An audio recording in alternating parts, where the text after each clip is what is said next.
Bienvenidos a Contexto Global, el espacio de France 24 para analizar los hechos más destacados de la jornada. Soy Valentina Torres Sánchez y es un gusto acompañarlos. Vamos con los titulares.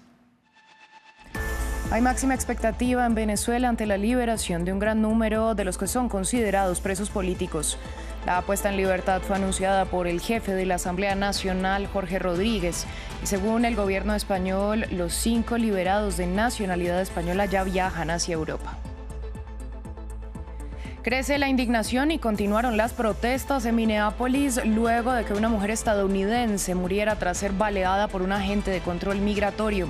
El vicepresidente J.D. Vance reiteró que el oficial actuó en defensa propia.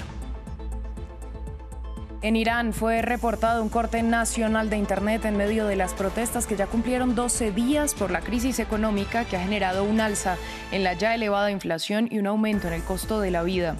El gobierno de Washington reiteró que intervendrá si Teherán asesina manifestantes.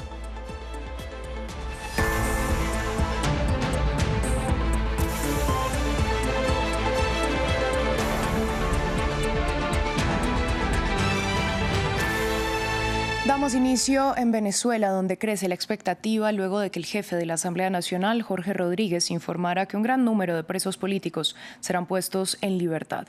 El gobierno de España dijo que 5 de quienes serían liberados son ciudadanos españoles y entre ellos se encontraría la activista Rocío San Miguel. Los 5, según Madrid, ya viajan rumbo a Europa. Vamos a Caracas y conectamos con la periodista Carolina Bigot, que se encuentra en las inmediaciones de la cárcel del Helicoide. Carolina, buenas tardes. ¿Qué detalles se conocen hasta el momento de esta liberación?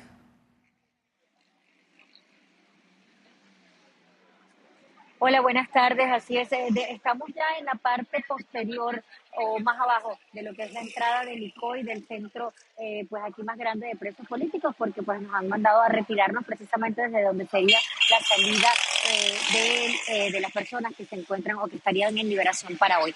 Hasta ahora solamente tenemos como información que podamos dar la liberación entre 4 y 5 ciudadanos españoles de los 23 extranjeros que se encuentran detenidos acá en el país. De los demás aún, o de los venezolanos, no hay información oficial respecto a sus excarcelaciones. Recordemos que según el Comité de Familiares de Presos Políticos asciende a más de 1.000 los presos políticos. Otros hablan de entre 800 y 850, pero entre 800 y 1.000 básicamente va el número.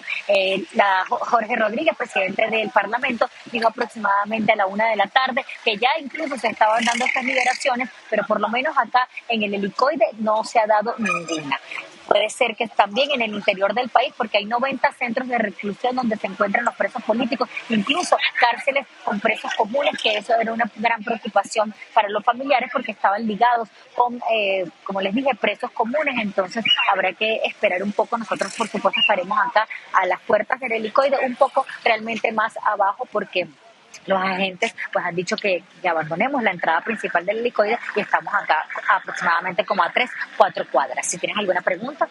Pues no, Carolina, vamos a estar muy pendientes de lo que ocurra allí. Nosotros vamos a continuar ahora en el estudio. Gracias por esta ampliación.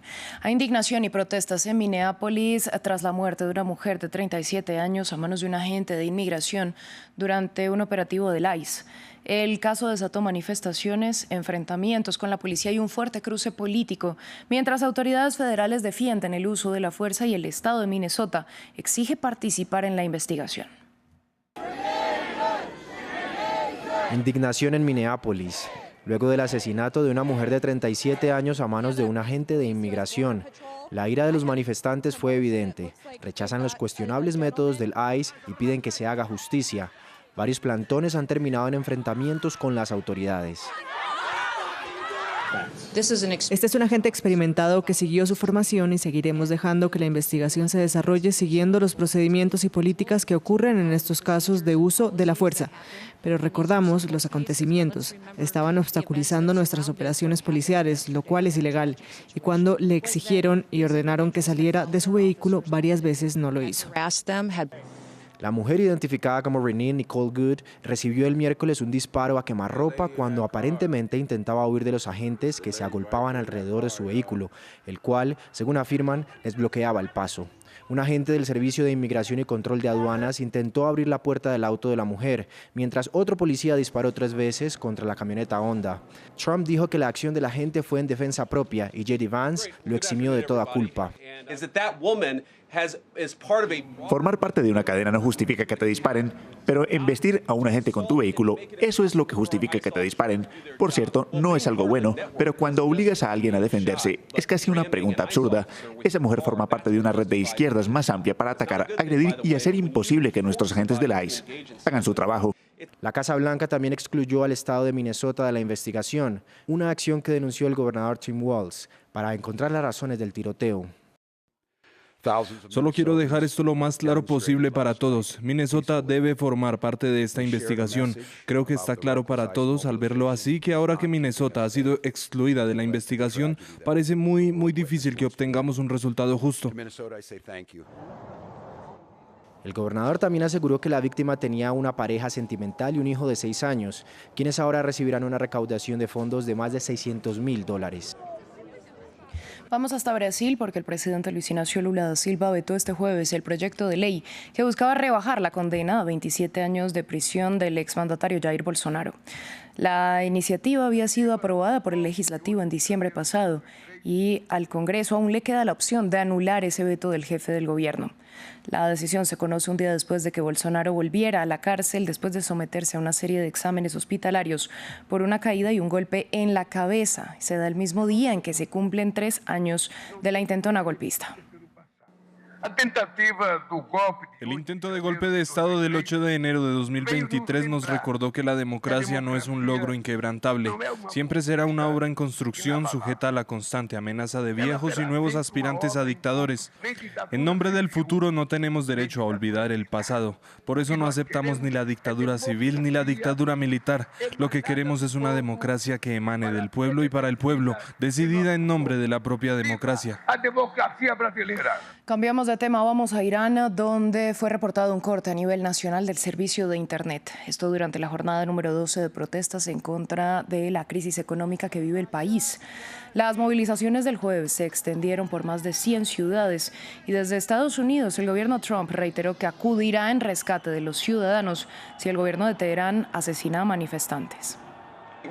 Sin duda apoyamos a cualquiera que participe en protestas pacíficas, a cualquiera que intente ejercer su derecho a la libre asociación y a que se escuche su voz. Obviamente el régimen iraní tiene muchos problemas y como ha dicho el presidente de Estados Unidos, lo más sensato que podrían haber hecho, y esto era cierto hace 2 meses y lo sigue siendo hoy, es entablar una negociación real con Estados Unidos sobre lo que necesitamos ver en relación con su programa nuclear.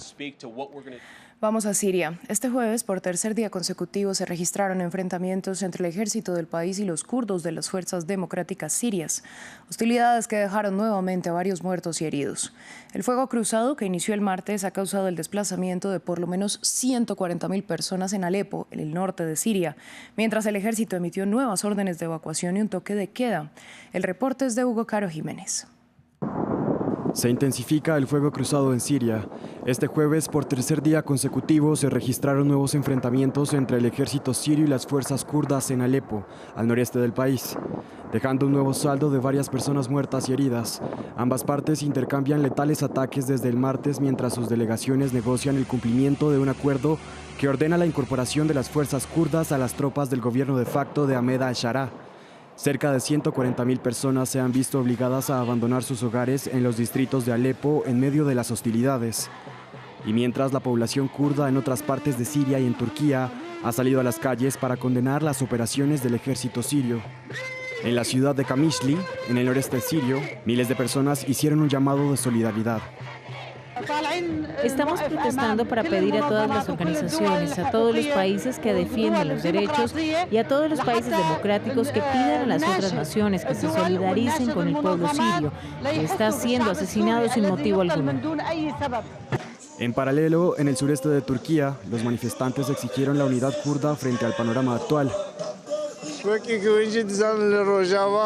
Como saben, en Alepo, en los barrios de Sei Mashud y Esreflie, están atacando a los kurdos y lo condenamos. Nos alzamos y decimos que los kurdos somos uno y estamos unidos. Medio Oriente no puede existir sin los kurdos. Deseamos la unidad kurda y estamos aquí para condenar los ataques. Así las cosas, de acuerdo a las declaraciones del gobierno de al-Sharaa, el fuego en Alepo continuará. El ejército ordenó la evacuación de 7 de sus distritos y un toque de queda en los 2 barrios que han sido escenario del fuego cruzado. Fin del informativo, gracias por su sintonía.